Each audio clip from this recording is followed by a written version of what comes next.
Hey guys, Radhe Radhe, welcome back to my YouTube channel ST Das. এখন আমরা যাচ্ছি কোথায় বলো তো? আমি আর আমার বোন যাচ্ছি কোথায় সেটা তো এখন বলবো না, সেটা পরে বলবো। হ্যাঁ, এটা বলে দিই, আমরা শ্রীভূমি যাচ্ছি। আর আজ আমরা গিয়ে থাকবো, কিন্তু কেন যাচ্ছি, কোথায় যাচ্ছি, কার বাড়িতে যাচ্ছি, কেন থাকবো সেটা তো পরে বলবো। আমাদের সঙ্গে থাকো, মানে ফুল ভিডিওটা দেখো, ফুল ব্লগটা। তো আমার কাছে অনেক বড় ব্যাগ, এই যে এটার মধ্যে অনেক ভারী, কিন্তু ব্যাগটা আমার কাছে অনেক বড় ব্যাগ। এই যে এটা অনেক ভারীও, দেখতে একটু ছোট লাগছে কিন্তু অনেক ভারী। আর ওর কাছে শুধু, মানে আমার বোনের কাছে শুধু একটা ছোট্ট মুটে এত বড় ব্যাগ। আর ওর অর্ধেক জিনিস আমার এই ব্যাগের মধ্যে, কিন্তু বড় বোনও তো ওর নেওয়ার কথা ছিল এই ব্যাগটা, কিন্তু নেইনি। আমাকে দিয়ে বইয়ে না তো, আমাকে কেউ ভালোবাসে না, সোনিয়াই কয় যে আমি ভালোবাসি। I love you. ওর ঘাড়ে শনি উঠেছে, আছি। ওর ঘাড়ে শনি উঠেছে, আর শনি ওকে অনেক ভালোবাসে। চলো এটাই বলেই দিই বলছে। কোথায় যাচ্ছি, কিন্তু কেন যাচ্ছি সেটা বলবো না এখন। তো আমরা যাচ্ছি আমি আমার বোনের ফ্রেন্ডের বাড়ি, ওর বিয়ে হয়েছে শ্রীভূমিতেই। তো যাই হোক, ওদের বাড়িতেই যাচ্ছি। যাওয়ার সময় এখান থেকে ফল নিলাম, কারণটা পরে বলবো। তো ফলটা নিয়েছি, নিয়ে তারপর গাড়িতে উঠে আমরা যাচ্ছি একটা পুজোতে। আর আমাদের হাতে একদম টাইম নেই, মানে আমাদের খুব তাড়াতাড়ি যেতে হবে, একটু পরেই পুজো শুরু হয়ে যাবে। আর ওরা বাড়িতে মানে বারবার কল করছে, বনুর ফ্রেন্ড। আর আমাদের বলছে যে তোরা যেখানে থাকিস তাড়াতাড়ি আয়, কিন্তু এদিকে আমরা ট্রাফিকে ফেসে গিয়েছিলাম। তারপর এখানে মানে এত লম্বা লাইন ছিল যে গাড়ি যেতে যেতে আমরা হেঁটেই চলে যাব। তো আমরা অটো থেকে নেমে যাই, যে মানে অটোটা আমরা নিলাম বাজার থেকে করিমগঞ্জ আসার জন্য নিয়েছি, মানে শ্রীভূমিতে আসার জন্য নিয়েছি। তারপর কিছুটা জায়গা হেঁটে একটা টুকটুক পাই, আর টুকটুকে বসে যাই মানে ওদের বাড়িতে চলে যাওয়ার জন্য। তো এখানে এসে এখানেও দেখি ট্রাফিক রে ভাই। কিন্তু এখানে একটা ঘটনা ঘটে, আমি এখানে এমনি ভিডিও করছিলাম আর ওই দাদাটা আমার ভিডিওতে চলে এসেছিলো। তো ওই ভিডিওটা আমি ইনস্টাগ্রামে অলরেডি আপলোড করে দিয়েছি, একটু অন্যভাবে এডিট করে। তো দেখতেই পাচ্ছ ভিউজ কতটুকু এসেছে। তো যাই হোক, আমরা এখানে এসে গেছি মানে দিদির বাড়িতে, বনুর ফ্রেন্ডের বাড়িতে। তো উনি ছিলেন, উপর থেকে আমাদেরকে দেখে নিয়েছে। তারপর ডাইরেক্ট আমরাও উপরে চলে এলাম। এখানে এসে দিদির রুমে চলে গেলাম ডাইরেক্টলি। আর সবাই রেডি হচ্ছে, তো আমরাও রেডি হতে লেগে গেলাম। তো আমি এদিকে এসে 5 মিনিটও রেডি মানে রেস্ট করতে পারিনি ভাই, রেডি হয়ে যাচ্ছে। আর এদিকে বোনও এসে দিদিকে রেডি করিয়ে দিচ্ছে, কারণ দিদি এখনো রেডি হয় না। ওইদিকে সবাই রাগারাগি করছে, ওরা সবাই রেডি হয়ে গেছে, কিন্তু দিদি আমাদের জন্য ওয়েট করছিল, কিন্তু রেডি তো হতে পারতো ভাই। তো যাই ঝটপট করে রেডি তো হয়ে গেছি, হয়ে বেরিয়ে গেছি, সবাই চলে গেছে, শুধু পিসি দাঁড়িয়ে আছেন। আর এদিকে বোনও খুব তাড়াতাড়ি করে শাড়িটা পরেছে, কিন্তু ভালো করে পরতে পারিনি বেচারি। দিদিকে রেডি করাতে করাতে ওর হাতের টাইম চলে গেছে, আর সবাই চলেও গেছে আমাদেরকে ফেলে, শুধু একজন রয়ে গেছিলেন পিসি। ওদের বাড়িতে এসেই পিসির সঙ্গে দেখা হয়েছে ফার্স্ট টাইম। তো ওই যে আসছেন পিছন দিয়ে, এই যে দেখতে পাচ্ছ। তো উনি ছিলেন আমাদেরকে নিয়ে যাবেন বলে, কারণ আমরা একটু পেছনে পড়ে গিয়েছিলাম, আমরা সবাই চলে গেছি। আর এইদিকে খালি পায়ে যাচ্ছি আমরা সবাই। আর আমরা এখন এসে গেছি কোথায় সেটা আমি বলে দিই। তো আমরা এসেছি ছট পূজাতে। এখন বলবে ছট পূজা কবে গিয়েছে আর এখন ভিডিওগুলো পোস্ট করছো। হ্যাঁ ভাই হ্যাঁ, আমি তো এরকমই লেজি, তোমরা তো দেখতেই পেরেছো কোথায় কালী পূজা গিয়েছে আর ভিডিও পোস্ট করেছি কয়েকদিন আগে। তো এরকমই ছট পূজার ভিডিওগুলোও রয়ে গেছিলো। তো আমার কাছে আরও অনেক ভিডিও আছে যেগুলো হয়তো অনেক আগে চলে গেছে পুজো, সেই ভিডিওগুলো অনেক আগে, কিন্তু এখন আমার পোস্ট করা হয়নি এডিটের প্রবলেমে, এডিট করতে পারিনি, মোবাইলের প্রবলেম, অনেক কিছু প্রবলেম আছে ভাই, নেটওয়ার্কের প্রবলেম তো সবার প্রথমে। তো আমি ভিডিওগুলো আপলোড করি নেটে গিয়ে। আমি যদি কোথাও আমার কলেজ বা আইআইটি থাকে, আমার যদি মানে বাইরে যদি কোথাও আমার যাওয়া থাকে, তাহলে আমি গিয়ে সেই যাওয়ার আগের দিন আমি ব্লগ এডিট করি। তারপরের দিন যেখানে যাই, মানে বাইরে কোথাও যদি যাওয়া থাকে পরের দিন, তো সেখানে গিয়ে আমি আপলোড করি। আমার ব্লগগুলো এভাবে আপলোড করতে হয়, বিগ ব্লগগুলো বিশেষ করে। তো যাই হোক, এইদিকে আমরা এসে গেছি। এই যে ঘরগুলো দেখতে পাচ্ছ, এই যে দোকান না কি বিল্ডিংগুলো, যাই হোক এই বিল্ডিংগুলো এগুলো কিন্তু বাংলাদেশের। তো ওই সাইডটা মানে নদীর অপোজিট সাইডটা, সামনের সাইডটা ওটা হলো বাংলাদেশের। আর এই সাইডটা এখানে যে পুজো চলছে দেখতে পাচ্ছ, ছট পূজার সব পুজো আয়োজন করা হয়েছে, এই সাইডটা হলো ভারত বাংলাদেশের অন্তর্গত আন্তর্জাতিক সীমান্তে ছট পূজা হচ্ছে। তো ভারত থেকে তো অনেকেই আমার ব্লগগুলো দেখে, সবাই তো ভারত থেকেই দেখে, কিন্তু ফেসবুক ইনস্টাগ্রামে অনেকে আছে যারা বাংলাদেশ থেকেও আমার ব্লগগুলো দেখে। অনেকে আমার কমেন্ট কমেন্ট করেছিল। আমার খুব ভালো লাগে ওদের কমেন্টগুলো পড়তে। এটা আমার অনেক ভালো লেগেছে যে ওরা বলেছে আমি বাংলাদেশ থেকে তোমার ভিডিও দেখছি। তো সেটা ভেবে, সেটা দেখে, সেটা পড়ে আমার অনেক ভালো লেগেছে, সত্যি খুব খুশিও হয়েছি। সেটা তো আমি আমার ঘরে আমি আমার মাকে দেখিয়েছি, আমি খুব খুশি হয়েছিলাম সত্যি সেদিন। আমি আমার মাকে দেখিয়েছি, আমি আমার ফ্যামিলিকে সবাইকে খুব খুশি হয়ে দেখেছিলাম তোমাদের সবার কমেন্ট। তো জানি না এখন আমি বলছি তোমরা হয়তো দেখবে না, কারণ এটা আমি ফেসবুকে আপলোড করব কিনা জানি না। এই ব্লগটা যদি করি তাহলে তো দেখবে নিশ্চয়ই। আর আমি এই ব্লগটা এখন এডিট করছি ইউটিউবের জন্য। তো আমি এটা ইউটিউবে আপলোড করবো। আর ইউটিউবে আমি জানি এমন কেউ নেই বাইরের দেশের, মানে বাইরের দেশ বলতে মানে বাংলাদেশের কথাই বলছি, বাংলাদেশের কেউ নেই, কারণ আমার সাবস্ক্রাইবার অনেক কম, এখন 107 হবে হয়তো। আমি বেশি ভিডিও আপলোড করতে পারি না, তোমাদেরকে তো বললামই আমার নেটওয়ার্ক প্রবলেম। তো কয়েকদিন পরে আমি চলে যাব অন্য একটা জায়গায় স্টে করব গিয়ে। আমি আমার মানে বাড়ি থেকে অন্য জায়গায় যাচ্ছি একটা কারণের জন্য। তো ওখানে গিয়ে থাকবো, সেখানে নিশ্চয়ই নেটওয়ার্ক থাকবে। আই হোপ নেটওয়ার্ক যেন ভালো থাকে, আর কিছু থাকুক না থাকুক। তো যাই হোক, সেখানে গিয়ে আমি আমার ইনস্টাগ্রাম মানে ইউটিউবটা কন্টিনিউ চালিয়ে যাব। তো এদিকে এখন ব্লগে আসি। অনেক সময় বললাম আমি হাঁপিয়ে গেছি ভাই, আমার এইদিকে মোবাইলেও চার্জ নেই বেশি। তো এইদিকে আমরা দেখতেই পারছো বিকেলবেলা এদিকে ছট পূজার আয়োজন চলছে, সবাই তো অনেক ভিড়ও হয়েছে এখানে। আর ওই যে নিচে মানে আমরা যাদের সঙ্গে এসেছি ওরা নিচে দেখতে পাচ্ছি জলের মধ্যে, উনি হলেন জিজু, মানে ওই দিদিটার হাজব্যান্ড। আর ওদের ফ্যামিলি থেকে ওই দিদিটার বড় মানে দিদির ভাসুর, মানে ওই জিজুর বড় ভাই আর কি, জলের মধ্যে উনি মানে হাফ ঢুকে আছেন জলের মধ্যে। আর এই যে ছট পূজার মধ্যে আমি ছট পূজায় এটা আমার ফার্স্ট টাইম, আমার লাইফ ফার্স্ট টাইম ছট পূজা এটা আমি দেখছি। আমি এরকম কখনো ছট পূজা এরকম মানে এসে জয়েন করিনি, ফার্স্ট টাইম আমি দেখছি। আমার বোনেরও সেম, ও ফার্স্ট টাইমই দেখছে ছট পূজা। আর ওই দিক থেকে দেখো বাংলাদেশের সবাই এসে এখানে একটা বাংলাদেশের এটা হলো জকিগঞ্জ। তো জকিগঞ্জের এখানে একটা বাজার আছে, তো ওই বাজারের এখানে সবাই এসে আমাদের ইন্ডিয়ার এখানে পুজো চলছে সেটা ওরা দেখছে, ওখান থেকে দাঁড়িয়ে দেখছে যে কিছু তো একটা হচ্ছে, ওরা ভাবছে হয়তো। তো সবাই এখানে সাইডে এসে গিয়ে আমরা এখানে অনেক সময় থেকে দাঁড়িয়ে আছি, আর যত সময় যাতে তত আরও মানুষজন আরও বেশি ভিড় হচ্ছে এখানে। অনেকে আমাদের মতো দেখতে এসেছে, অনেকে ব্লগ করতে এসেছে, আর অনেকে তো পুজোতে এসেছে। তো আমি তো এসেছি, আমি কখনো দেখিনি, আমি আমার বোন শুধু দেখতে এসেছি। আর কি কাদা দেখতে পাচ্ছ নদীর সাইডে, এই কাদার মধ্যে ওদের তো পুজো করতে হবে। এটা ছট পূজা নাকি অনেক বড় পূজা, আমি এর আগেও শুনেছি। তো যাই হোক, এদিকে সূর্যাস্ত হতে চললো, আর এখানে পুজো স্টার্ট হয়ে গেছে সবার। তো এদিকে দেখতেই পাচ্ছ সূর্য, তো সূর্য নামার পরেই মানে সূর্যাস্ত হওয়ার সঙ্গে সঙ্গে ওদের পুজো শেষ হয়ে যাবে, আর ওরা চলে আসবে। আবার পরের দিন সকালবেলা সূর্যাস্ত মানে সূর্য উদয় হওয়ার আগে ওরা আসবে। তো এদিকে তো অনেক লোকজন, আর এখানে সবাই পুজো করছে। তো সূর্যাস্ত হতে চললো আর সবাই পুজোতে লেগে গেছে। জানি না পুজো কিভাবে করছে ওগুলো বুঝতে পারিনি আমি। আর এখানে অনেক ফল টল কি এনেছে, আর সব থেকে বড়ো কথা টেকুয়া অনেক ফেমাস, কিন্তু আমি জানতাম না টেকুয়া এতটুকু ফেমাস। আমি ভেবেছিলাম শুধু মানে এতটুকু ফেমাস আমি জানতাম না ভাই, বাট টেকুয়া অনেক, আমি তো টেকুয়ার নামটা অবধি জানতাম না। তো যাই হোক, ইগনোর করো ওগুলো। এইদিকে পুজো শেষ হয়ে গেছে, আর ওরা ওদের যে মানে যারা সদবাস সবাই সিঁদুর পরছে কপালের মধ্যে। তো ওরা সিঁদুর টিন্দুর পরে তারপর তো আস্তে আস্তে সবাই উঠতে চললো। আর ওইদিকে ভিডিও ক্যামেরা চলছে। ত্রিপুরাতে নাকি এইসব হয় না, মানে ছট পূজা হয় না। তাই ত্রিপুরার একটা নিউজে আমাদের এখানের এই যে ভিডিওগুলো দিয়ে ওরা নিউজের মধ্যে দিয়ে দিয়েছে, কিন্তু সেই নিউজের ভিডিওগুলো হলো আমাদেরই, মানে আমরা যে গ্রুপটা এসেছি মানে দিদির ফ্যামিলি নিয়ে আমরা এখানে এসেছি পুজোতে। এই আমরা সবাইকে নিয়েই যে ভিডিওগুলো হয়েছিল, ওই ত্রিপুরা নিউজগুলো জানি না কেমনভাবে আমাদের এই ভিডিওগুলো পেয়ে গেছে, আর আমাদেরকে নিয়েই পুরো ফুল একটা নিউজ বানিয়ে ত্রিপুরাতে আপলোড করে দিয়েছে। তো সেই নিউজটা আমি মানে নিউজের ভিডিওগুলো অনেক ব্লার, তো দেখা যাচ্ছে না, সাইডে দেখতে পাবে হয়তো।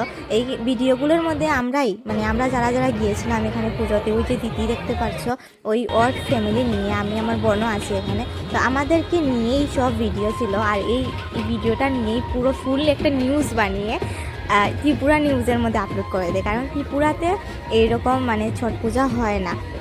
তো যাই হোক, আমি ডিসক্রিপশনে দিয়ে দেবো লিঙ্কটা নিউজের। আমি কল্পনাও করতে পারিনি এইরকম মানে একটা ভিডিও হচ্ছে আমাদের, তাও ত্রিপুরা নিউজের। আর কি বলবো ভাই, যদি জানতাম তাহলে হয়তো একটু সুন্দর করে দাঁড়াতাম।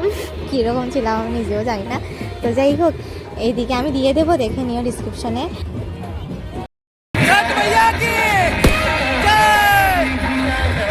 দাদাকে তো দেখতেই পেলে, ওকে আর নতুন করে কিছু বলতে হবে না।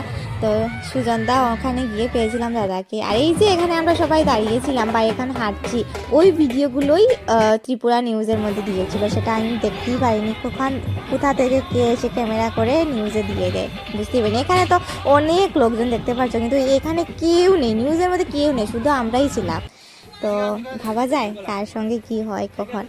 এদিকে সবাই পুজো টুজো তো শেষ হয়ে গেছে, এখন হেঁটে হেঁটে আবার যাচ্ছি এই বাজারের মধ্যে দিকে খালি পায়ে। এখানে এসে বাড়ির সামনে সবাই দাঁড়িয়ে আছে, এখানে ফটোশ্যুট হবে, তারপর তো রুমে চলে এসেছি, মানে এখানে ফটোশ্যুট চলছে, তারপর তো আমরা ঘরে এসে চলে এসেছি। এসে এখানে চেঞ্জ করতে হবে, একটু রেস্টও করিনি আসার পর থেকে, দেখতে তো পেলে বাড়িতে কখন বেরিয়েছিলাম দিনের বেলা।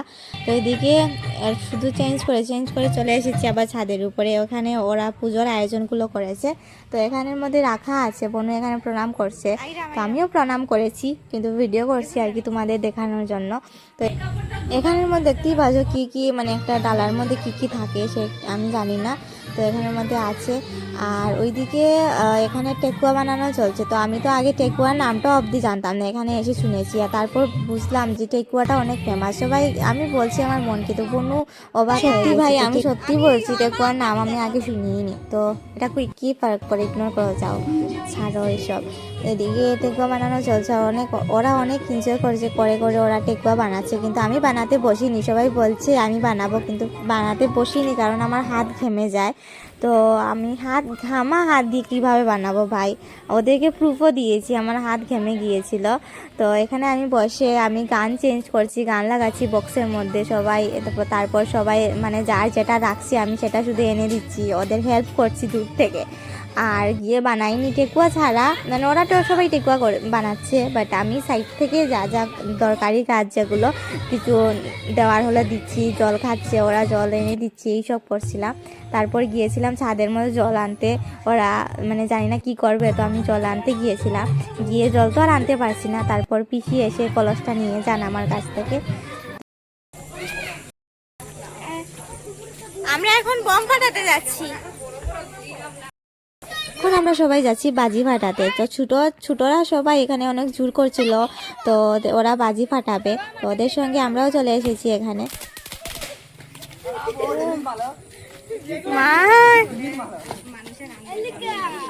আতো পারছে নি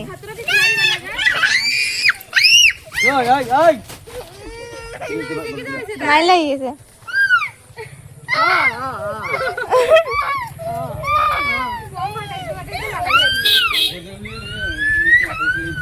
না এটা ছোট এটা লগে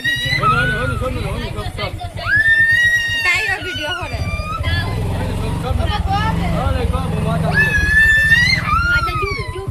আর এইদিকে বোনু কথা বলছে মায়ের সঙ্গে, মাও কল করছে একটু পর পর, আমরা কি করছি কিনা সব আপডেট দিতে হচ্ছে মাকে। দূর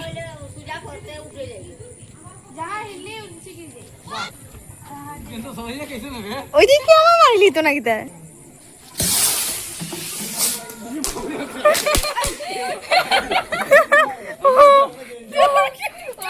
আমি তাই পিছে লুকাইছি, আমার রকেট বহুত ডর লাগে।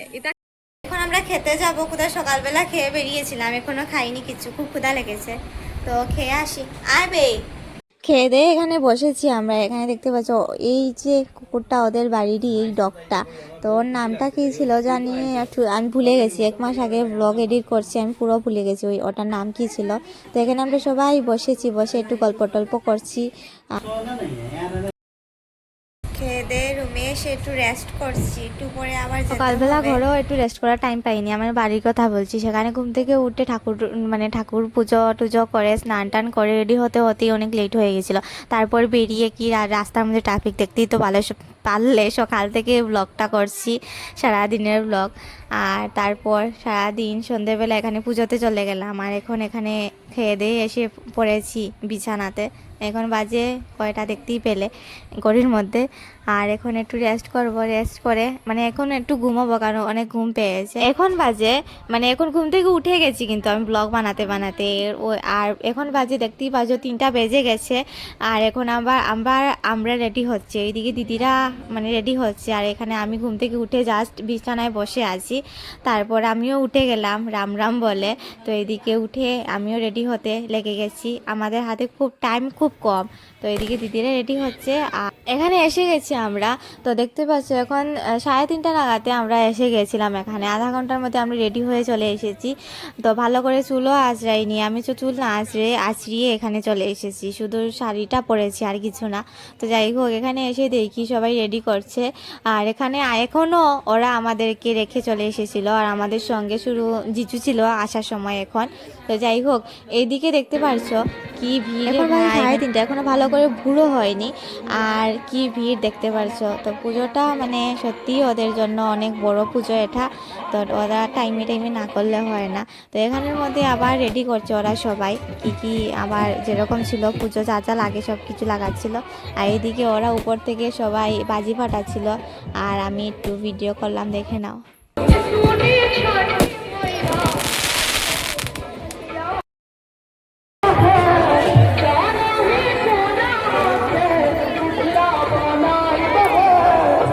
অনেক সময় থেকে আমরা ওয়েট করছি সকাল হওয়া সূর্য উঠার, কিন্তু কি কুয়াশা পড়েছে, আজ তক সূর্য উঠবেই না। সত্যি সত্যি সূর্য উঠেনি ওই দিনটা, তো খুব খারাপ লেগেছিল। কিন্তু টাইম হয়ে গেছিলো, ওরা টাইমের সঙ্গে পুজো করে, ওরা তিথির সঙ্গে পুজো করেছে, কিন্তু ওরা সূর্য দেখেনি।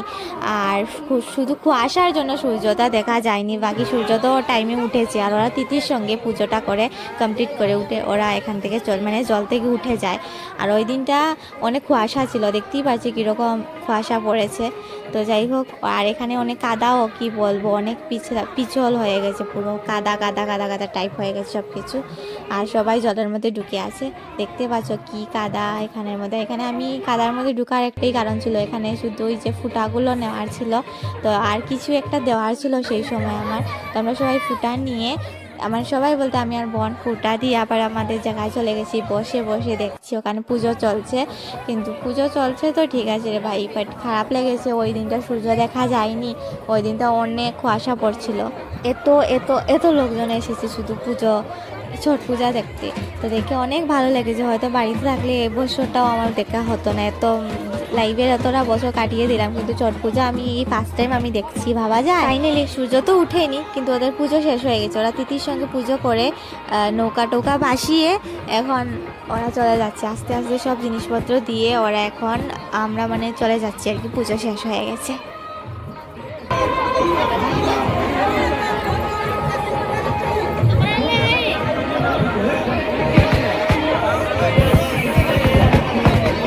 দিদির শরীর পুরো কিন্তু ভেজা, মানে দিদি নেমেছিল নদীর মধ্যে, স্নান করেছে নদীতে, সবাই এখানে ভেজাও, হাফ মানে লোকজন এখানে ভেজা, সবাই স্নান করেছে নদীতে ঢুকে। তো আমরাও ভেবেছিলাম নদীতে স্নান করব ঢুকে, মানে নদীর জলে নেমে আর কি। তো জলে নেমে নাকি এটা পুজোটা অনেক বড়, আর এখানে নাকি সবাই স্নান করলে অনেক পুণ্য হয়। তো যাই হোক বাড়িতে কল করে মাকে বাবুকে বলেছিলাম, আমার বাবাকে, কিন্তু ওরা না করেছে, বলছে জলের অনেক স্রোত থাকে, তো নামিস না জলের মধ্যে। ওই দিনের পূজা মানে পুজোতে জলের নামলে আর কি অনেক অঘটন ঘটে, ভয় পাচ্ছে, কারণ এত দূর থেকে তো আর দেখছে না এখানে কি হচ্ছে বা কিরকম, সবাই তো স্নান করছে, তাই একটু ভয় পাচ্ছিল, তাই আমরা আরও নামিনি, ওরা না করেছে বলে। তো যাই হোক এখান থেকে নদী থেকে ডাইরেক্ট আমরা এখানে বজরংবলীজির মন্দিরে চলে এসেছি, হনুমানজির মন্দিরে। এখানে সীতা রাম লক্ষ্মণ সবার মানে সবাই ছিলেন এই মন্দিরে। তো যাই হোক এখানে অনেক বড় না কি মন্দিরটা, তো এখানে প্রণাম টনাম করে আমরা এখন বাড়ির পথে রওনা দিলাম। পুজো শেষ, এখন আমরা চলে এসেছি নদী থেকে। আমরা তো এসে গেছি কখন ঘরে এসে গেছি রুমে, আর এখন দিদিরা আসছে, দিদি আর জিজু, আর এখানে এসে দেখি রুমের মধ্যে কি মানে অবস্থা রে ভাই রুমের। তো আমরা এগুলো গুছিয়ে তারপর নেমে এসেছি নিচে খেতে, চাটা খেয়ে তারপর আস্তে আস্তে রেডিও হতে হবে, আমাদেরকে বাড়িতে যেতে হবে। তো তারপর এই যে রেডি হয়ে এখন আমি আস্তে আস্তে এর মধ্যে তো একটু ঘুমিয়েও গিয়েছিলাম আমরা, কারণ সকাল সকাল উঠেছি, কাল রাতেও ভালো করে ঘুম হয়নি। তারপর এদিকে সবাইকে টাটা দিয়ে দিদিকে আমরা বেরিয়ে পড়েছি, জিজু আমাদের স্কুটি করে গাড়ি অবধি নিয়ে গিয়েছিল। তো এদিকে আমরা লরিতে এসেছিলাম, একটু ভ্যান বক্সে এসেছিলাম। এখানের মধ্যে একটা শাড়ি দেওয়ার ছিল, ওই শাড়িটা আমার সাইডে রাখা আছে, ওই শাড়িটা দেওয়ার ছিল, কারণ ওইটা আমি মডেলিং শোতে আগরতলাতে গিয়ে পড়েছিলাম, তো অনেক ধুলাবালি লেগে আছে, তো ওইটাই নিয়ে এসেছিলাম ভ্যান বক্সে। তো যাই হোক এখন আস্তে আস্তে আমরা বললাম বাজারে এসে গাড়িতে উঠে এখন বাড়িতে ফাইনালি ঘরে এসে গেছি। উফ কি গরম রে বাবা, আর আজ প্রচণ্ড গরম, মানে রৌদ্র উঠেছে, আর আমি আমার ঘরেও এসে গেছি, এখন শান্তি শান্তি ফিল হচ্ছে। জল টল খাবো, একটু সময় রেস্ট করব, তারপর চেঞ্জ করে চলে যাবো ডাইরেক্ট স্নানে। Please subscribe my channel. Tata bye bye. আর একটা ভিডিওতে দেখা